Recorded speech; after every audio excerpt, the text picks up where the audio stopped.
Network Entertainment. One, two, three. Yeah, welcome everyone sa panibagong episode ng Machong Chismisan. Kasama niyo pa rin po, Makoy Pare, your showbiz bro, yung corporate slave at ang yung resident macho next door. At kasama natin sa episode na to, walang iba mula sa Minimum Wage, Maximum Rage Podcast, ang aking pinakamamahal na career. Walang iba kundi si Jeps Galion. Hi, Jeps! Yun pa, Jeff Galion na future natin ni Idol, Viva Max Bomba Star. Stand-up comedian extraordinaire. Uy, teka. Mga mo yung mga moniker eh. Oh, si Jeps Galion, guys, fresh na fresh, amoy Australia pa to. Buti, Jeps, di ka pa nag-TNT doon. Muntik na. Muntik na akong TNT. Pero- Nandun na kami sa airport, tapos tatakbo na dapat ako. Pero Jeps, kwentuhan lang natin. Galing ang galing ang comedy crew sa quote and Okay. quote Australian tour. Tama, inikot niyo ang buong Australia. Yes, sir. Napakalupit. Major cities lang naman. 4 major cities ng Australia. Wow, 4 major cities! Ang lupit. Pero ano, pre, bilang isa na-enjoy mo? Sobrang na-enjoy mo? Sobrang na-enjoy ko. Ayoko nang umalis. Alam mo ang pinaka-sad part? Ang pinaka-pangit na part ng Australia? Alam mo kung anong pinaka-pangit na part ng Australia, Makoy? Yung Ano? airport ng Pilipinas. Hindi, nakaka-relate ako. Uwi na. Nakaka-relate ako kasi yun nga, recently galing lang din ako ng Melbourne. Pero ikaw, pre, lamang ka. 4 na major cities, di ba? Brisbane, Yes, sir. Perth, Perth, Adelaide, Sydney, Sydney. Melbourne. Pare, Sydney, maganda Sydney. Sydney, yung Opera House, nakita mo?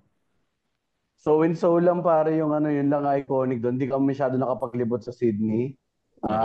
Pero same siya pare. Okay din yung weather. Medyo mulan-galan dumating kami. Pero sobrang init ng tanggap ng... Ang daming Pinoy sa Sydney, punyemas. Sobra.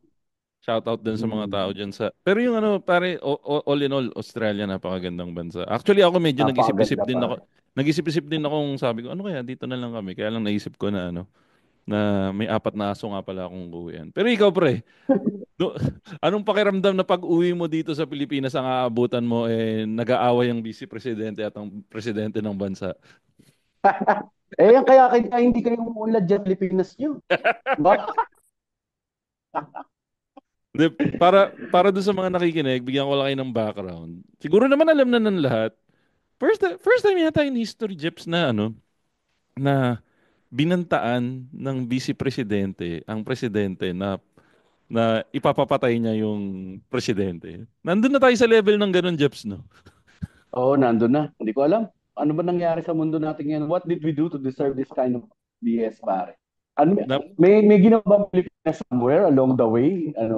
Papa Makoy, sa tingin mo? May ginawa ba tayong mali? May hinipuan ba tayong bata? Yung collectively? Gano'n?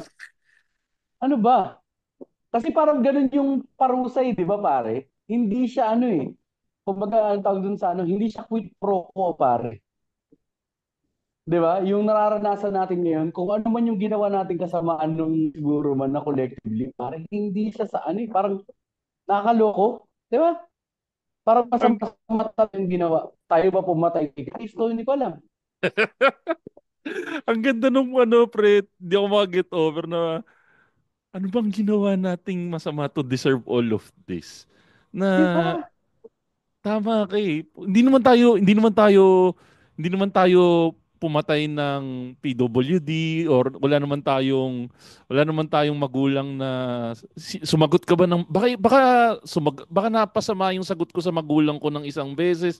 Hindi naman siguro yun yung cause para umabot tayo dito sa punto na to. Nakalimutan mo maghugas ng pinggan na isang gabi, di ba? Tapos pagising mo, nagmumura yung presidente mo. Sa likod ng Diyos, anak ng weteng. Di ba? Parang ang gulo. Pero pare, isipin mo, nandun tayo sa punto na parang sobrang sobrang dali na magsabi na ipapapatay kita. At nandun siya sa punto na two highest levels, at the second highest official ng bansa, tinatakot niya yung number one. Number one, yes. Ito pare, hater ako ng Marcos. I should be cheering Mhm. for Sara. I should be cheering Yes. for Sara. Kaya lang putak te. Ang masakit kasi dito, pag namatay si Marcos o nawala si Marcos bilang presidente, ang bad trip, si Sara ang papalit. Yun ang di ko Oo alam. eh. Hindi man alam mo, ang tingin ko na nga yan, pare, kapag nanonood ako ng Pulis ng Pilipinas, parang cartoons eh.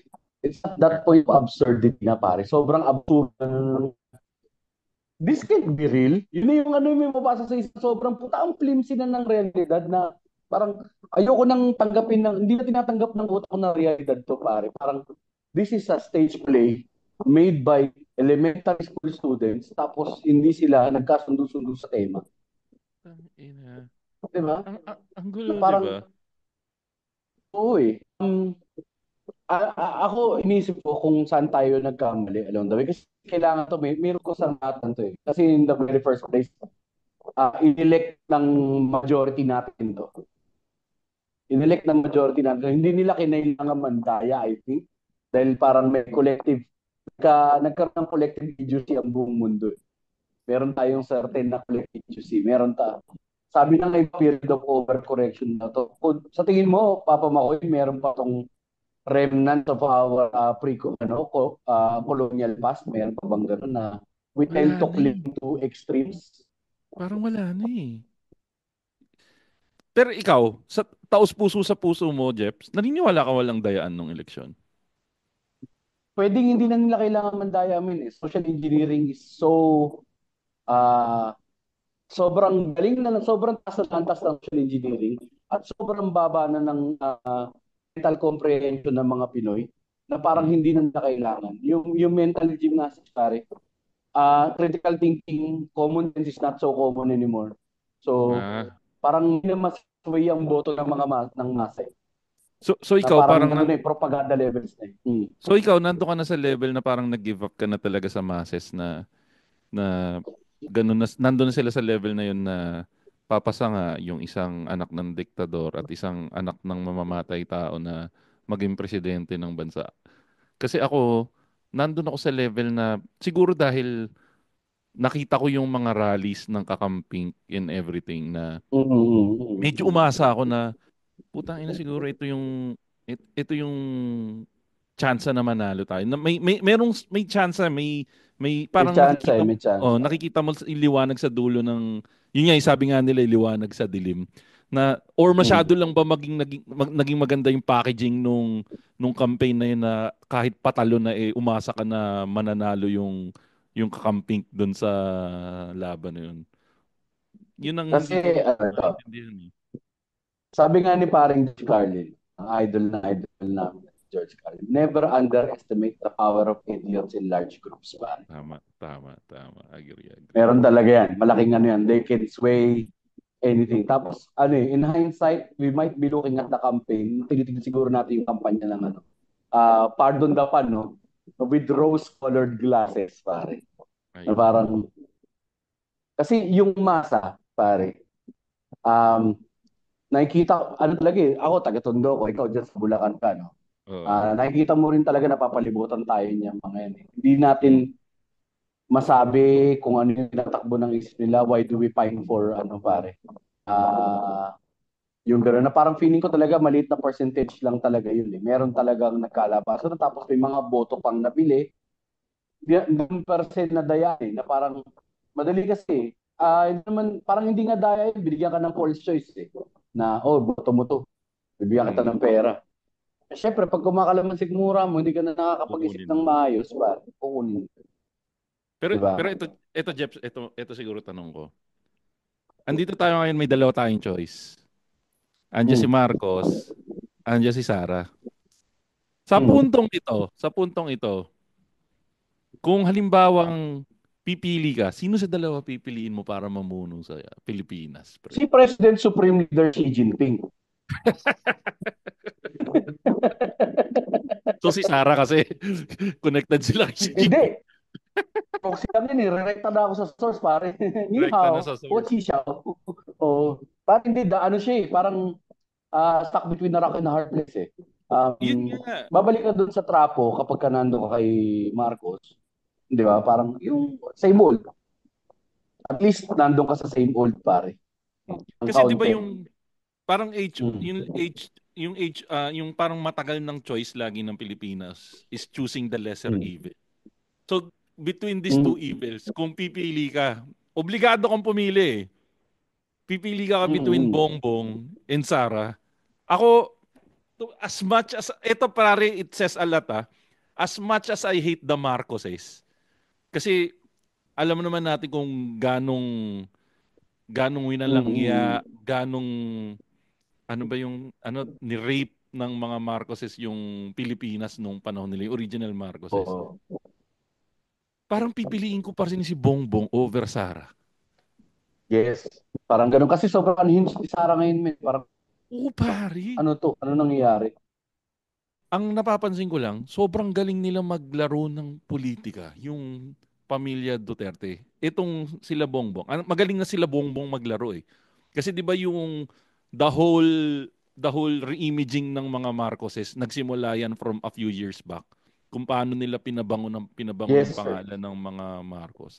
Pero itong mga Duterte, ibang klase rin sila maglaro eh. Na parang mahilig sila dun sa uy, may malaking ibon approach na tuwing may yung diversion approach na tuwing may mapupukpok na sa kanila or something, biglang biglang gagamitin na nila yung uy, may malaking ibon na tingin ka sa likod mo may malaking ibon na diversionary tactic approach. Yun yung palaging nangyayari na ginagawa lagi ng mga Duterte na parang eto kasi example nga, 'di ba? Magkakaroon na ng parang ang nangyayari kasi napipitpit na yung tungkol doon sa napipitpit na ngayon yung tungkol doon sa ano yung tawag dito? Yung tungkol doon sa mga funds na ginastos ng Office of the Vice Mm. President. Oh, confidential funds. O kaya parang ito na para sa akin ito isang diversionary tactic na naman tong tong ginagawa nila eh. Or tingin mo ganyan, ito na talaga sila or tingin mo diversionary tactic ba to? Ano sa tingin mo? Sobrang obvious na diversionary tactic din. Yung problema nga, pare, sobrang okay na parang ang tawag dito. Sobrang OA na nang nangyayari, sobrang obvious na nang nangyayari. Para tapos hindi pa rin maamoy ng lahat ng tao. Hindi ko maintindihan. 'Di ba? Na parang Exactly. kita-kita mo na smoke and mirrors eh. Ay, Eh, ang galing ng populist politics ng mga Duterte pare na yung strongman image nila na pinapakita na straight talker kasi sa ganyan din oo. nanalo si Trump eh, 'di ba? Yung Ay, mga oo, parehas strongman nga. Parehas, agree. uh, Yun na yung ba yung uso extremes ngayon? kasi Yun na ba yung uso ngayon, pre? I think oo kasi nga parang ang feeling nila parang is the same old of everything. Ah, tama. 'Di ba? Parang yung kapag ka nagsawa ka sa same old of everything, ang mangyayari naghahanap ka ngayon ng something na makakapitan na medyo extreme na, parang nando na out of the ordinary. And problema nga lang yung out of the ordinary karanasan right-leaning tactics na lahat. Tapos strong men na ganoon din wala rin may ko-contribute sa'yo. Kaya di ba ang dali eh. Ang Amerika, they try to blame it on immigrants. Ang Oo, totoo. Pilipinas, they try to blame it on drug addiction. Di ba? Parang gano'n, Ay, mga addict. putik, pre. Parang kapul na kapul mo. Kasi 'di ba, Di ba? for the longest time Mm. laging ang sinisisid, adik, adik, adik.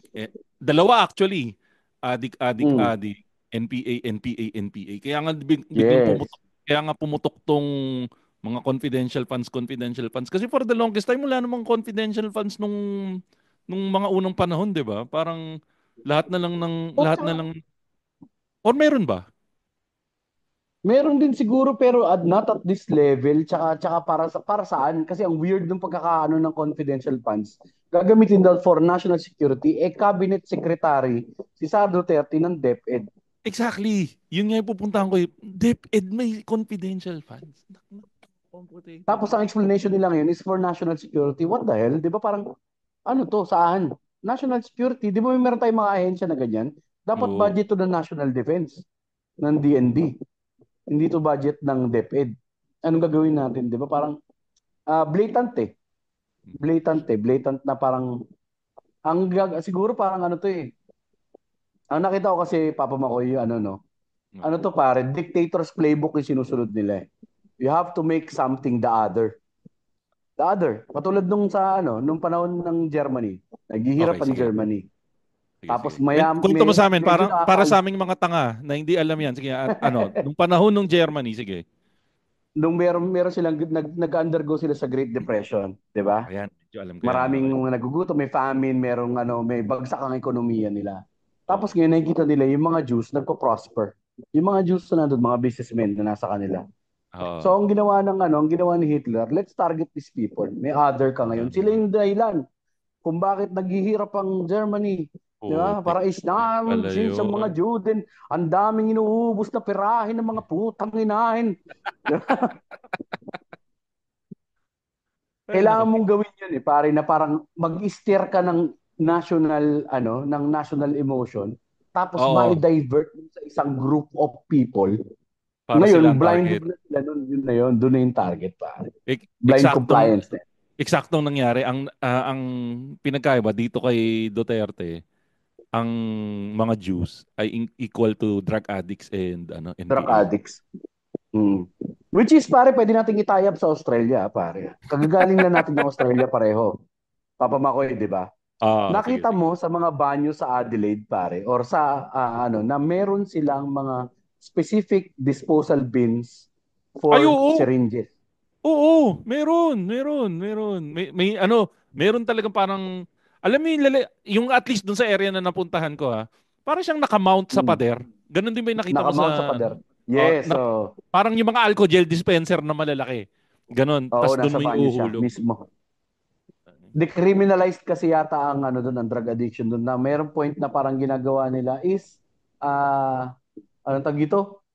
Merong part na yung city health office na yung nag-administer ng drugs para hindi mag-overdose yung mga addicts nila.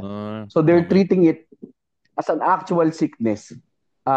Problemang panlipunan laban sa problemang kriminal. It's a societal problem, not a criminal problem. Kasi inatake siya dito sa Pilipinas sa criminal problem. Totoo naman eh. Kasi 'di ba ang Yung addiction, importing, oo. oh. Pero kasi 'di ba ang addiction kasi sakit naman talaga 'yan. Maraming Sakit 'yan. mukha yan, Min eh. Oo, Oo, sakit talaga. Hindi lang madami. din sa Oo. nasa sorry state talaga tayo ngayon dito sa Pilipinas. Hindi ko alam kung paano natin ito malalagpasan.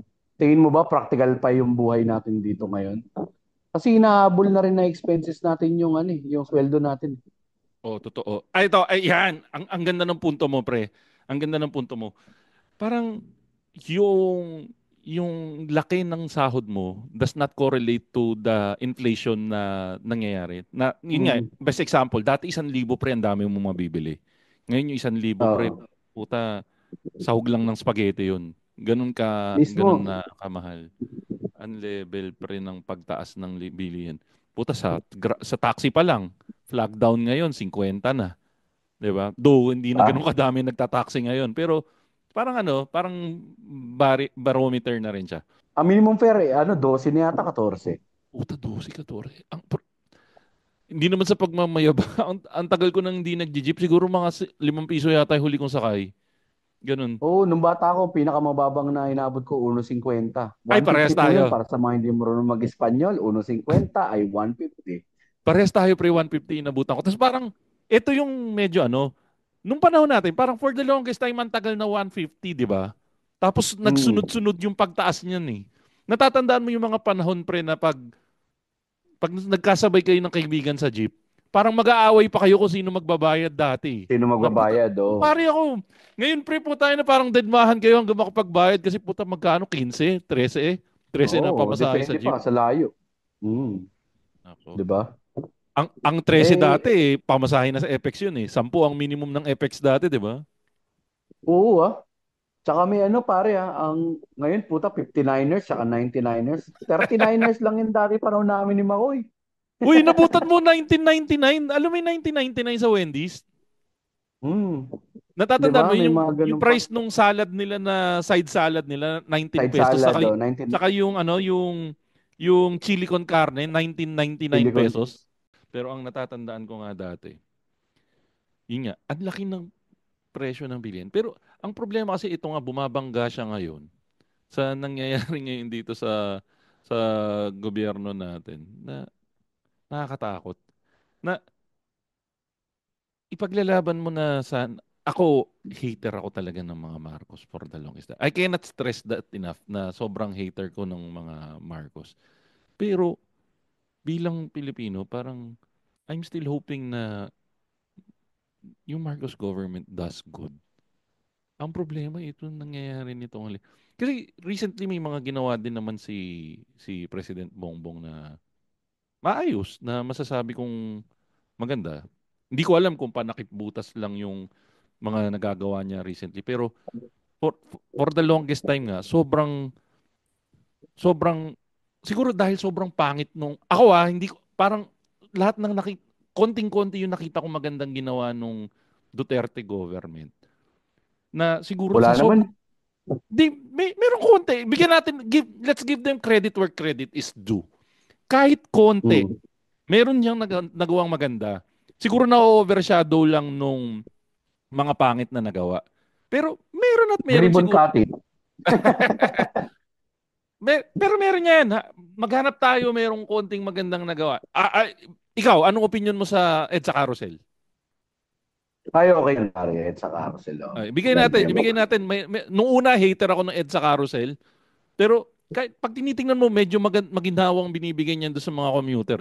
Sipin mo pre, the mere fact na yung bus nauuna sa lahat ng tao, ibig sabihin gaganahan yung tao na gumamit ng public transport. Pero, totoo. eto pre, sa sobrang dami ng pangit na ginawa ng PDOTS, parang naging barometro siya na parang maganda tignan ngayon yung ginagawa nung ibang ginagawa ni Bongbong. Na parang, ay puta lumalabas si Bongbong, ang sarap niya panoorin pag nag-i-speech kasi medyo presidential. Hindi ka tulad dati na puta pag nanonood ka ng speech ni Dutz, putang ina, papatayin. Yung puro ganun lang yung maririnig mo. Ito, kahit parang antagal nating nagtyaga sa 6 na taon na late night with Tatay Digong, biglang ang mapapanood mo, ito si Bongbong. Though, syempre, may madami pa rin pagkukulang si Bongbong. Let us not forget that we are in this current situation because of the faults of the original Marcoses, the original Marcos na umupo. Amen. Kasi ang daming namatay ng mga student leaders, ang daming mga political adversaries or yung legitimate opposition na nawala. Na merong mga desaparecido sa mga panahon na yun na mga labor organizers that could have been parang good orators or mga good adversaries sa mga current politicians natin. So we got, nakuha natin isang natitira sa katitig na crap. Diba? Ang dami nga daw good leaders na miss out natin dahil nga dun sa mga naipapatay nung martial law. Agree ako martial law. Kaya domino effect siya. Without, kung hindi nangyari yung original na atrocities ng mga Marcoses, hindi tayo mapupunta dito sa late night with PDG natin, tsaka parang Facebook Live with Sara Duterte. Zoom sessions with Sara D. Putang ina, nag-aaway sa Zoom. Waki ng shit nakita mo. Ako matatanggap, ito kasi yung diferensya niyan, guys. Ako, bilang isang podcaster, or si Jeps bilang isang podcaster, iba kami pag nagmura-mura kami online. Kami ikukumpara kay Sara Dutz na Vice President. Second highest position in the land, in the government. Ang expectation dyan, ipakita yung best practices or pinaka-best composure. Na pre-meltdown in the internet. Sabi ko nga sa'yo, cartoons eh. Alam mo dapat dito kay Sara Duterte, hindi siya dapat tumakbo ng vice presidency. Dapat nag-podcast na lang siya. Baka #1 pa yung podcast niya sa Spotify. Baka siya pa makatalo kay Joe Rogan, pare. Di ba po tayo di ba? #1 podcast. Pare kung podcaster si Sara D, #1 fan ako ni Sara Duterte. Tangina isipin mo. Pare. Pinagbumumura niya si Bongbong. Tapos mag-vlog siya, pare, vlogging yun. Di ba? Puta, a day in the life of Sara Duterte. Parang Paki sa makagago umaga, lang, no? paki sa gabi. Tapos yung kikitain ng YouTube channel niya, para itulong niya sa Pilipinas. Tangina, no, Pero hindi eh. may Hmm. battle sila, may sagutan sila ni makagago ng vlog. Di ba? Oo. Flip top siya, tapos manapak siya sa flip top. Ah, puta, pwede yan. Ang ina pre, oh. Ang lakas sigurong rap battle, ano ba yung anong tawag sa, yung rap battler? Ang lakas siguro na, Oo. puta, kalaban niya pre si Battle MC. Battle MC, kalaban niya si Luxuria, puta, murahan sila ni Luxuria, oh. Oo, magubad si Luxuria, no? Tapos sasapakin siya ni Sara Duterte. Ina. Celebrity deathmatch. Pero at the point talaga, hindi talaga ako makapaniwala na nanggagaling sa mga bibig natin tumakoy. Para talagang cartoons, pare. Mas malala pa siya sa plot ng mga teleserye na panood natin. Amen. Puta, ito yung mga tipong ginagawa nila Princess Punsalan dati sa mga teleserye. Di Tol, ba? mas realistic pa nga yun eh. Kasi meron silang motivation eh. Imaginein mo, Jeps, Naging, 10 years ago, sasabihin ko sa'yo na may vice president tayo na mumurahin yung presidente on public venue. Tapos tatakutin niyang papatayin niya.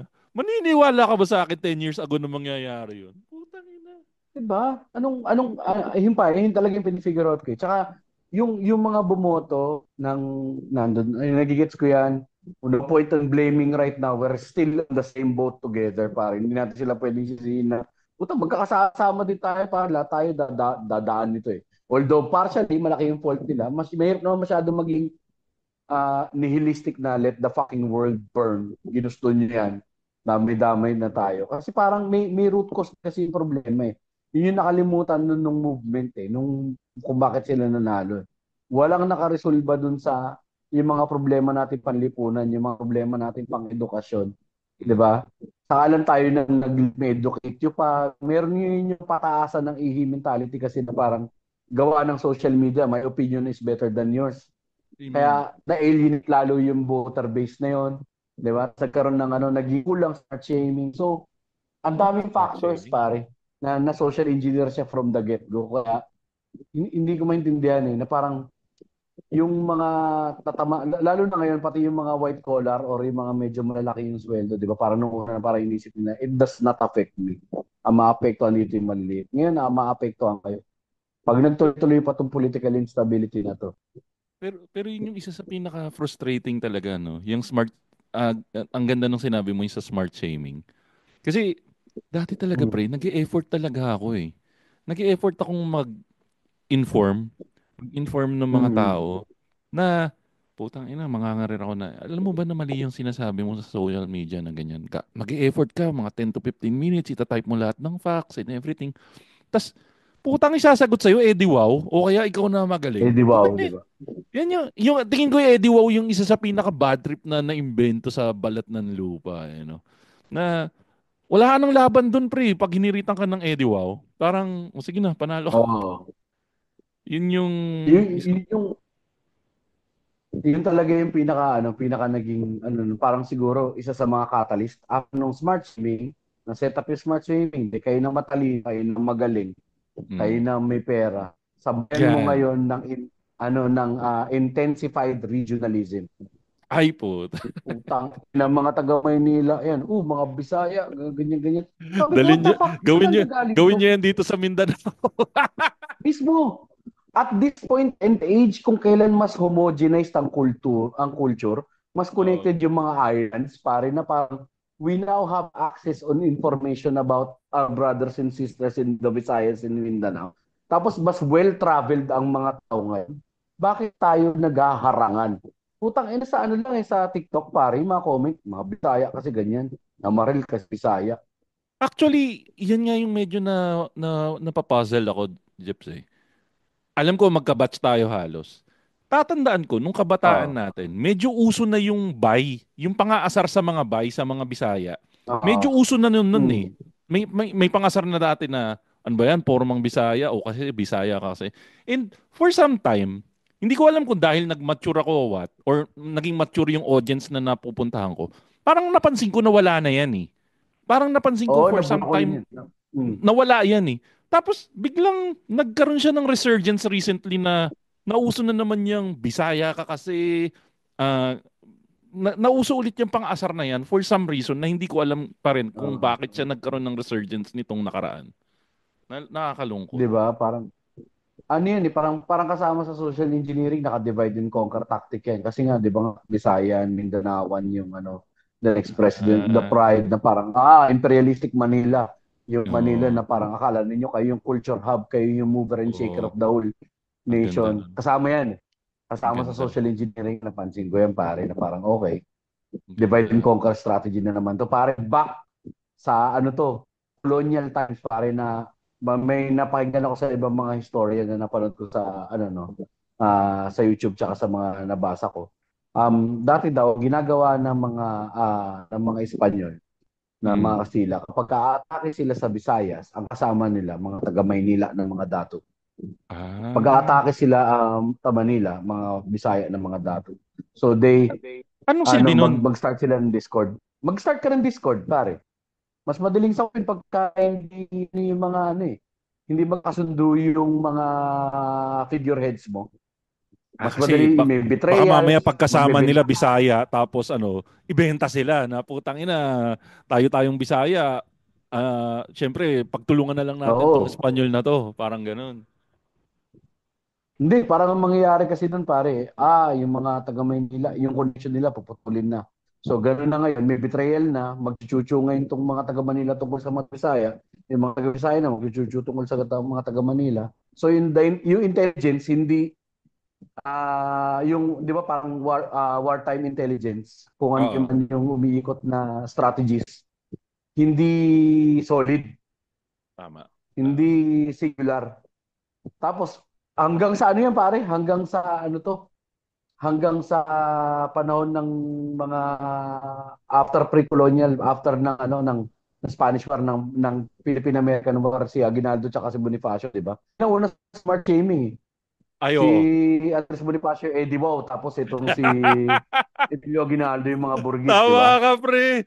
Si Andres Bonifacio ang unang Eddie. Wow, putang ina, ang ganda Di ba? nun. Oh. Tay. Pero Jeps, ito, may tanong ako.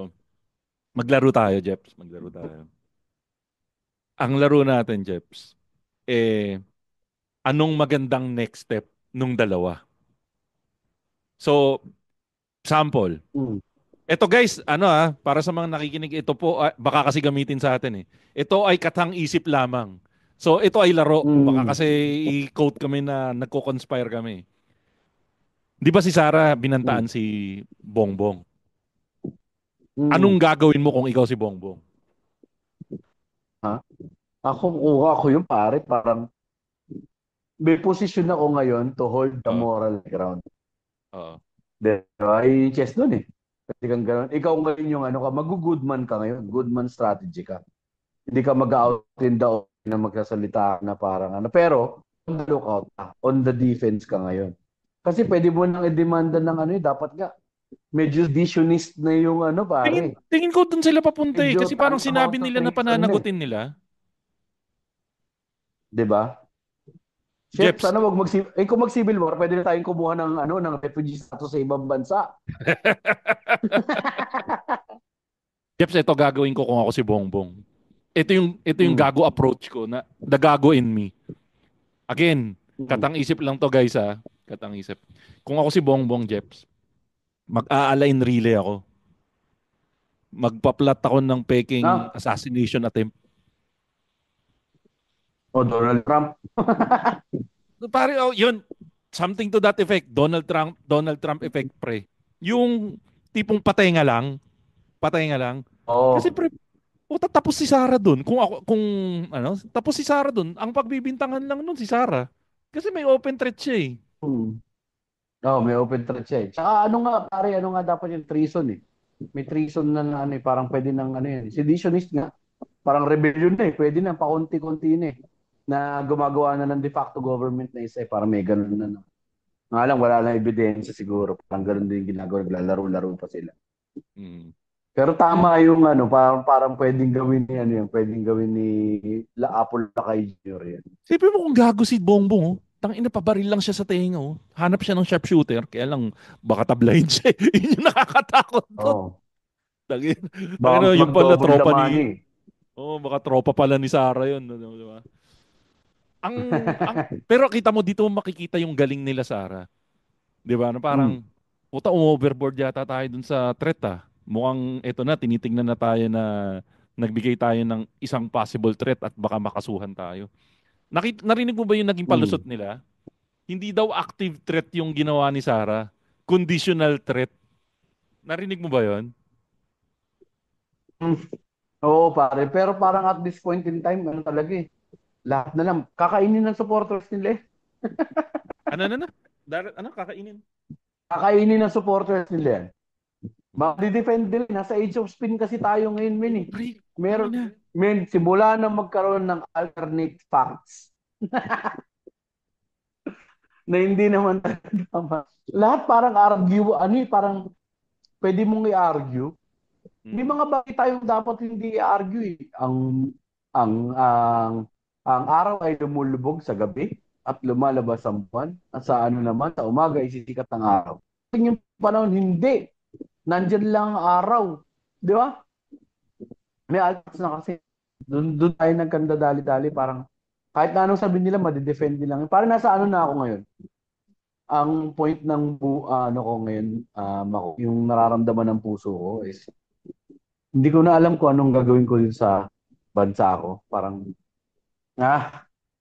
kung ano na mangyari, mangyari na. Parang na ako, nag-feel heart na ako. Tapos ano yung tawag nila doon? Yung ah protest fatigue. Ano na? Anong klaseng fatigue? Sorry. Protest fatigue. Ayan, maganda yan, maganda yan. Tingin ko, halos lahat naman ng Filipino ngayon nasa protest fatigue, eh. Kasi, Na parang, ayoko na. Oo. parang, people power na naman? Parang ganon. Di ba? Or siguro dahil wala pa yung tamang trigger. Kasi kung titingnan mo si Digong, si Papa Oo. Dudes, niligtas din siya kahit Mm. papaano ng COVID, eh. Para sa akin, Oo, niligtas din siya kahit papaano ng COVID kasi yung mga time na ang daming gustong magprotesta, hindi na makalabas eh dahil may COVID, eh. Pero Mm, tingin ko kung mm. walang COVID nun, madaming lumabas at nagprotesta nun. Eto naman, sabi nga nila, 'di ba, inaapi tayong mga hindi nila kanib. Huwag daw tayo makialam dahil laban daw 'yun ng mga nanalo. Mm. Yan lang. Kasi po tayo na, ikaw, katulad nung tanong ko kanina, kakamping, kunwari, nandun ka, ayaw mo parehas kay Dut saka kay Bongbong. Magrarally ka ba para matanggal Oo. si Bongbong? Alam mo si Sara papalit. Di ba? Di Puta. ba? Ano gagawin natin? Alam mo yung parang gusto mo i-flip the table yung buong gobyerno. Flip the table. Tayo na kasi, di ba Itataob isipin mo mo? na lang yung buong Tayo na Hmm. magrarally ako, palitan natin si Bongbong. Sino papalit natin? Si Sara. Dito na lang ako sa bahay. Oo, sige, mag-rally ka ulit. Sino papalit kay Sara? Sinong Senate President ngayon? Sino nga ba Cheese. Senate President natin ngayon? Cheese. Si Cheese. Escudero. Di ba, puta? Robot yung natin. AI. Ang kauna-unahang AI na senador. Ang importante at mahalaga, sabi nga ni Cheese, yun ang linya ni Cheese, ang importante at mahalaga. Si yan, ChatGPT Escudero. Andito tayo sa punto na no, yung choices natin napakasakit. Tapos makikita mo pa yung, parang ang layo pa, Jeps, ng liwanag. Kasi, eto Jeps, walang halong steer to. Nung nanalo si Bongo, saka si Bato, sobrang sama ng loob Si ko nun. Robin. Oh, hindi, doon Hmm. muna tayo kay Bongo saka kay kasi si Robin kakapanalo niya ng Ayaw recently. na. Oh, si Bongo saka si Bato, sobrang sama ng loob ko. Pero alam mo kung nung pinanghawakan ko nun, sabi ko siguro in 6 years di Hmm. na mabango pangalan nito. Kumbaga makakaisang term lang to. Yun yung pinanghawakan ko nung nanalo sila. Tapos tangina makikita mo yung surveys ngayon. Pasok na pasok sila sa Magic 12. Nakakatakot na meron na naman tayong 6 years ni Bato sa ni Bongo. Ang sakit. Kaya nga eh. Ang ano na nga ngayon talaga, kaya ang ibang naging option talaga ngayon is ano pare.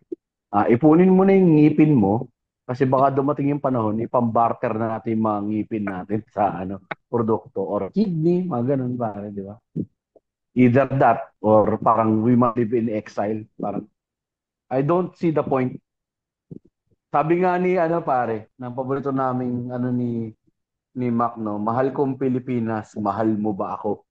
Malapit nang Ganda. mabutas ang tsinelas, bakit mahirap pa rin tayo? Walang makain, walang tiraan, ang hirap humanap ng pagkakitaan. Bakit ganito? J. Mara, pare. Hindi Tangin. Mara, puta. Ang lupit. J. Mara yan. Mahal ko ang Pilipinas. Ay, Wala eh. nako. Diyos na nga lang pwede mong kapitan, min eh. At this point, Diyos o ano, Diyos o immigration lawyer. Yan. Yan ang pwede mong kapitan ngayon, Mare. Ay, nako. Isa ko lang na parang hindi at saka hindi na rin madali ngayon pare na ano na basta-basta mag-migrate. Piliin mo rin kung kapupunta. Oo. Dahil hindi na rin viable option ng ano, ang US pare. Oo. Tangina, di Pupunta ba? ka ron. Gusto mo ipa-deport kanila pabalik. Baka Ang ma-airport to Canada, meron airport din ka pa, di ba? problema. Ay, nako. Mismo, di ba? Pero alam mo, Jepson, Saka alam mo, pupunta. mga ganitong Hmm. panahon, ang pinangahawakan ko na lang yung mga magagandang nangyayari sa buhay ko. At alam mo ano isang magandang nangyari sa buhay ko recently? Ano? Yung comedy show na, birthday show ni Alex Calleja kasama yung comedy crew. Mhm. Pare, putik, yan Yes. yung isa sa pinakamagandang nangyari sa akin recently. At nakakatuwa kasi pare, para akong proud brother. Yun yung pakiramdam ko nung panahon na yun. Kasi parang dun sa area ko, Eh. walang stira, dun sa area ko, parang mga Alex fans lang yun Hmm. nandun. Puta pare, nung Ah. lumabas yung dalawang chinichir ko dun. Pare, ewan ko kung naririnig po yung palakpak ko nung the whole time, ha? Pero ako yata yung isa sa pinakamalakas Tumitigala pumalakpak ako nung sa'yo panahon dun. na yun. Oo, pre. Pare, parang naririnig ko yung mga katabi ko na, uy, magaling tong, tong isan to. At nauna sa'yo si, kasi pare, Hmm. kumamada si paring Mac natin nun, di ba? Si Mac. Oo, puta Kumamada. mamaw siya nung Oo. pare Pare, sa museo. ang ganda nung ginawa ni Alex na nun na parang na-present yung mga ibang talents ng comedy crew sa Oo. parang feeling ko hindi natapos yung gabi na yun na hindi kayo nagkaroon ng bagong fan. So congratulations pala dun sa successful show niya na yun. Tapos Maraming yun nga, salamat pare. tapos nagkaroon pa kayo ng panibagong show na i-showcase kayo sa Australia kung saan Mm-mm. mas nagkaroon kayo ng bagong market. Tapos ngayon, sila Alex nasa ano ngayon, 'di ba? Nasa nasa Dubai ba? Nasa Dubai. Oo. Oo, Dubai sila. Kasi hindi na kami nakasama kasi parang ano naman yan. Second na namin if ever na babalik kami ni Mac doon. So, parang gusto namin din i-push iba pa namin makasamahan din na makapag-perform Yan, oh. Para kumbaga, outside sa yung iba naman Pilipinas. ng ma-showcase, 'di ba? Nandun si Yuki ngayon, 'di ba? Si Yuki. Oo, Yuki, tsaka si Grease. Yan, mga bagong ano. Pero Paris, walang halong steer. Isa ako sa pinakamalakas na sumisigaw during the show. Pigil lang ako sumigaw ng tangina niyo, may Diyos. Dahil baka isipin heckler ako. Oo. Pero gustong gusto ko talaga Meron sumigaw din doon. nga. Maraming salamat pare. Tsaka na-appreciate namin naman yung mga na on-counting mga naniniwala tsaka yung mga sumusuporta. It goes a long way. Sobra. Lalo pa ngayon. In these trying times, ika mo nga, sabi ko, pare. In these trying times, minsan, we only have each other, pare. Oo. So speaking of Di ba? having each Wala na other, eh. Mm. speaking of having each other, pagkatapos makinig ng episode na to ng Machong Chismisan at nabitin sila sa boses mo, saan ka pa nila pwede pakinggan, bro? Syempre, ano lang naman, pare. Minimum wage, maximum wage na podcast lang. Ilang years na? Meron 3 sa years na ba? Spotify, meron din sa YouTube. Oo, 3 years na, pare. Ari, congratulations. 3 years. Tapos, ang nakakatuwa dyan, active na nga kayo sa YouTube. Gumagawa na kayo ng YouTube content for minimum wage, di ba? Na-upload mo Mm. na ba yung adventures niya sa Australia or ini-edit pa? Wala na. Hindi ko pa nadadump. Kasi Hindi pa. kasalukuyan ako nasa taping at meron akong mga tinatapos na mga kailangang ayusin pa Pero ng yun mga yung pwede, bagay-bagay. Pero kapag ka-upload ko yan. pero yun yung pwede nilang expect na makita nila yung mga kalokohan na pinagagagawa nyo sa Australia. So, Mm. subscribe na sila Mapay. anong eksaktong pangalan na isa-search nila na YouTube channel? Minimum wage, maximum wage, tama? Hindi, at MWMR Adventures yan. youtube.com/@MWMR Adventures. Ganun din sa Yan. Facebook. Yun na yung ano namin. Tapos MWMR Adventures. kung gusto niyo pakinggan yung podcast ng Minimum Wage, punta lang kayo sa Spotify or any podcasting platform, search nyo lang Minimum Wage, Maximum Wage. Diba? Minimum Wage, Max Wage. Yan, the podcast. Tapos, Yan. mamili na kayo. Simulan nyo sa episode 1 kung bago kayong listener. Para Ayun. para makilala nyo kami. Oh, yan. Tapos, basta ang recommended episode 1 to 5 sa buhay namin ni Mac, and then 6 to 10 sa buhay na stand-up comedy. Tapos, bahala ka na kung ano gusto mong pakinggan after. Random. Yun nga, simulan nyo yung 1 to 5, 6 to 10, tapos pwede nyo nang i-random yun. Para lang kumbaga parang Marvel na may ano yan, may pagkakasunod-sunod para mas maintindihan yung mga pinag-uusapan nila, 'di ba? Oo, yung Tapos, POV kasi parang hirap din eh. Hindi tayo kilala eh. ayun. Madami na rin nakakakilala sa inyo. Pero para mas makakilala nila kayo, yan, pakinggan nyo yung Minimum Wage, Maximum Wage. Pero, isuportahan na rin natin yung upcoming show ni Mac Navarez, di ba? Meron siyang show sa November 30. November 30, dyan lang yan sa may sa SBMA mismo yan sa Olongapo, Batangapo. Para makalaman ninyo yung detalye, tsaka yung ticket and reservation details, punta lang kayo sa Facebook page ni Mac. Hanapin nyo lang siya at Stand Up Mac yan sa lahat ng social media platforms. At Stand Up Mac with the letter K. So, Tapos kung nasa ano kayo, nasa Gapo area kayo, nagdi-DJ na rin si Mac, di ba? Anong station nga si Mac para mapakinggan nila? K5 News FM. K5 News FM Olongapo. Kaya ba yun? Si Mac, parang araw-araw. TV5 yun? O local network yun? Local network yata yun. Parang ano nila yun. Ang show nila ay 1 o'clock to 2. The Talk Hang Show. Uy, pasok na pasok sa topic natin, The Talk Hang Show. Pero yan, supportahan nyo yung mga kasi other endeavors talk and they hang.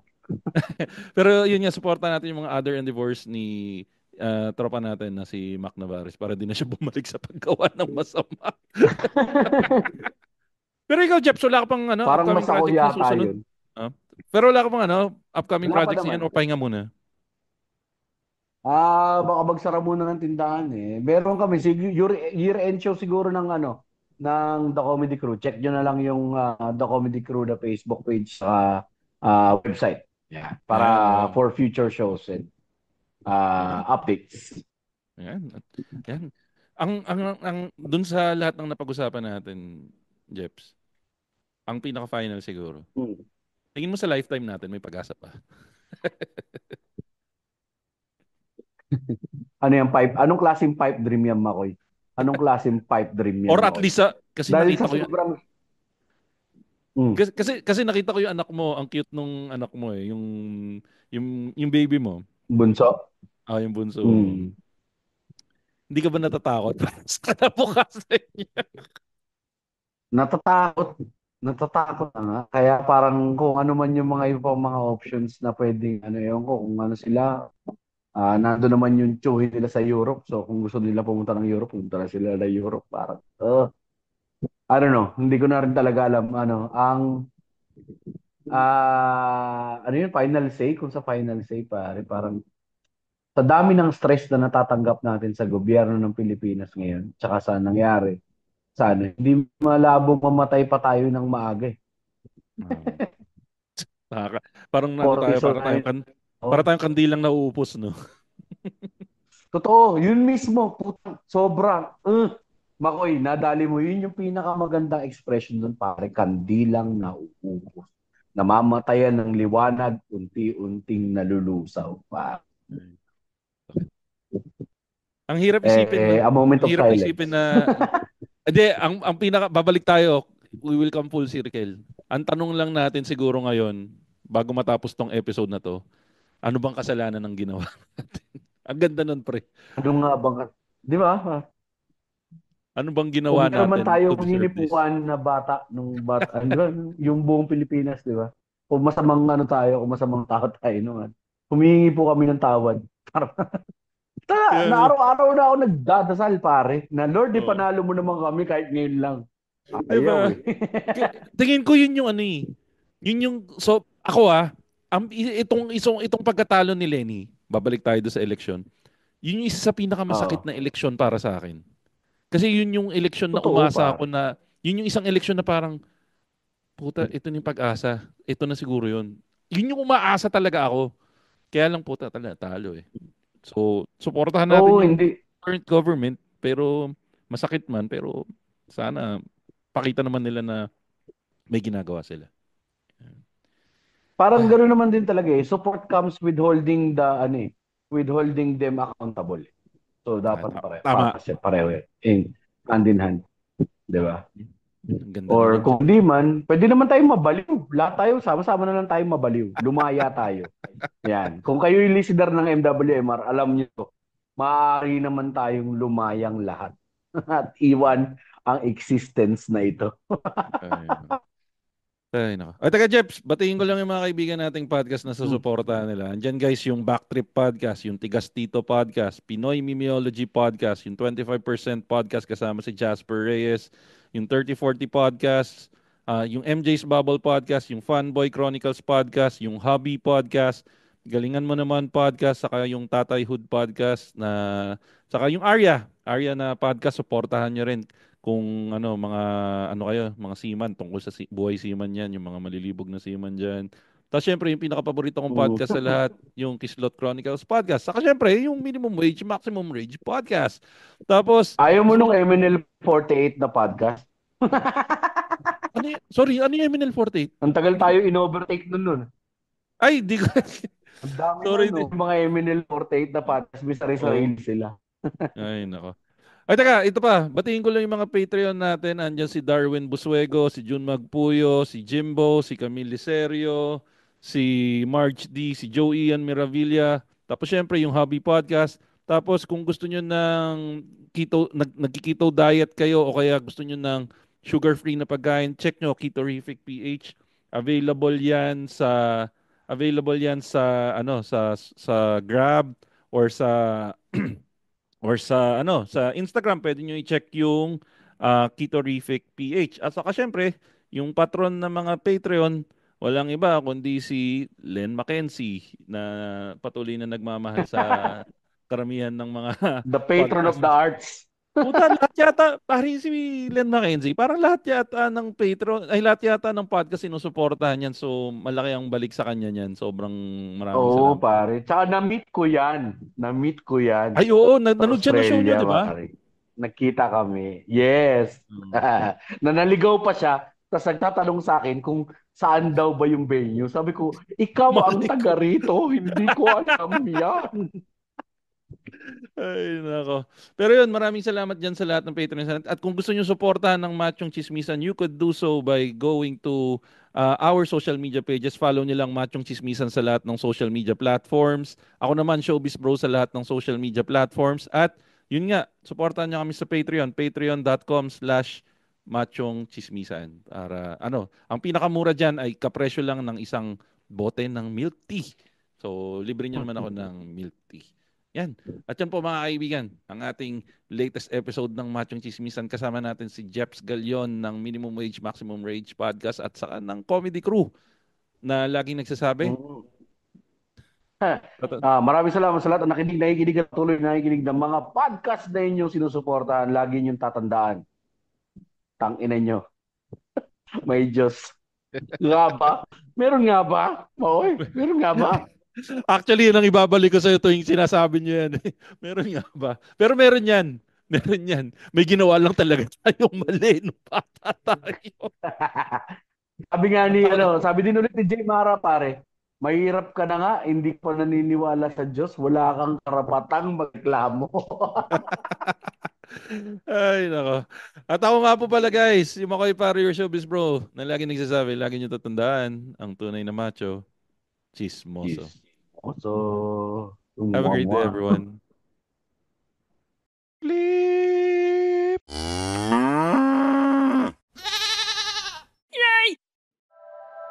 The opinions of podcast creators, hosts, and guests are not necessarily reflective of the official stance of the Pod Network Entertainment, its hosts, or other network programs. The content created by the people behind the podcast is personal and not meant to harm any religion, ethnicity, group, organization, company, or individual.